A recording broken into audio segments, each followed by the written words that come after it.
Guys, all right, sweet. We'll kick it off with a GU. I'm open to buying GU right now. I just think it's going to blow through the point that I want to use as a smart money trap. So what we've got on GU, obviously, as we know, we've been reacting out of that extreme area. Not expecting it to hold personally, just given where we're coming from on a higher time frame, what we've induced, and the bullish momentum that we've got. We've now had a couple of bearish breaks to the downside out of a point that I believe is a smart money trap, generated a lot of liquidity across the top. We've now taken the retest of this break and the previous decisional of that internal break. Not going to hold too much relevance in terms of what's pushing price up. I believe it's more so the inducement of sellers, but a little bit of this is obviously causing that to push up from there. Since then, we've broken to the upside. That should be straight line, not arrow. Broken to the upside, had a little bit of a slower retracement to the downside, generated some liquidity on that pullback, mitigated an extreme area.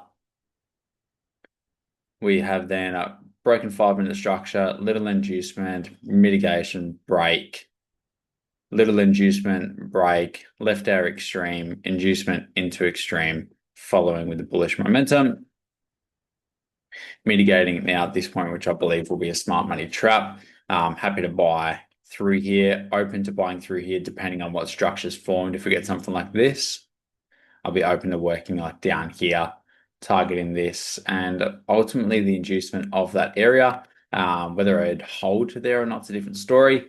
But yeah, ultimately looking for that sort of play. Now, a lot of it is off the back of what the DXY is doing. So I don't really like EU. If we go over to the DXY,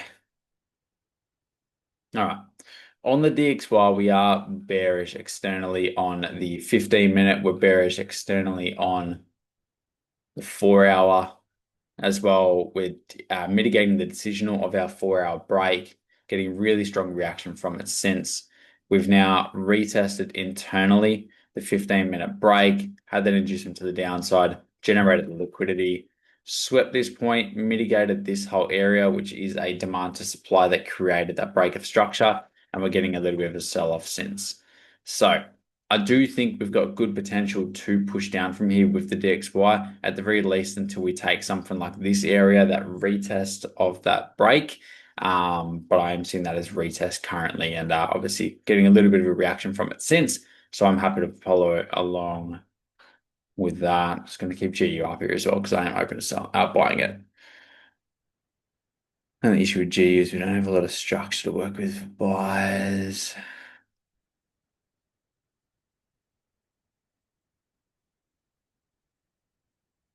I'd like for it to come all the way down. I'll probably work with an internal play again, to be honest. Cool. But yeah, so we'll see what that wants to do on the DXY. We'll keep an eye on EU while we're at it.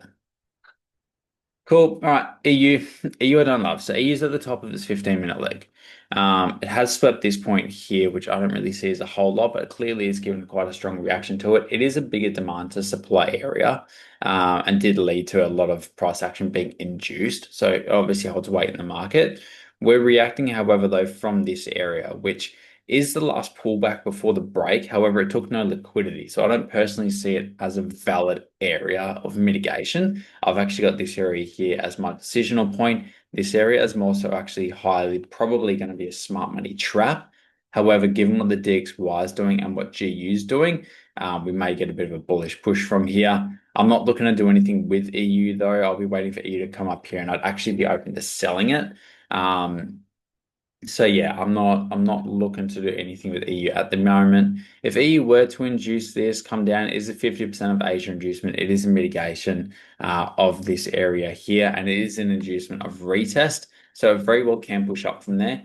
I'm just really not interested in where it's coming from, so I'm going to avoid trading it today. Now going over to AU. AU is just at the top of its leg. I'm not doing anything with it. We're at the top of a 4-hour leg. We're extremely bullish. We are really just, we're in the middle of nowhere.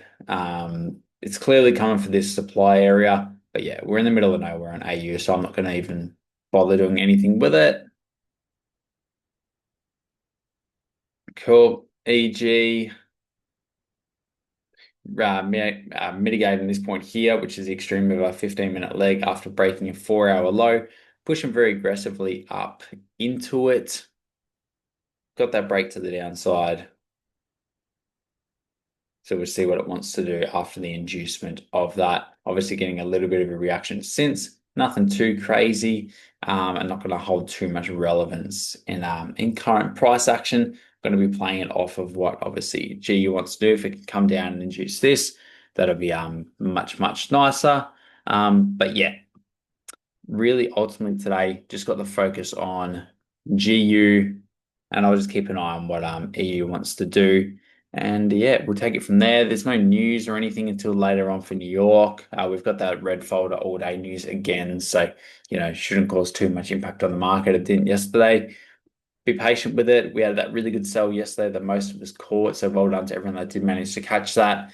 Patience today is we're in a bit of an interesting spot in the market. We're setting up good for where price is going to be going over the next month. So patience, and yeah, we'll see what we can do with it.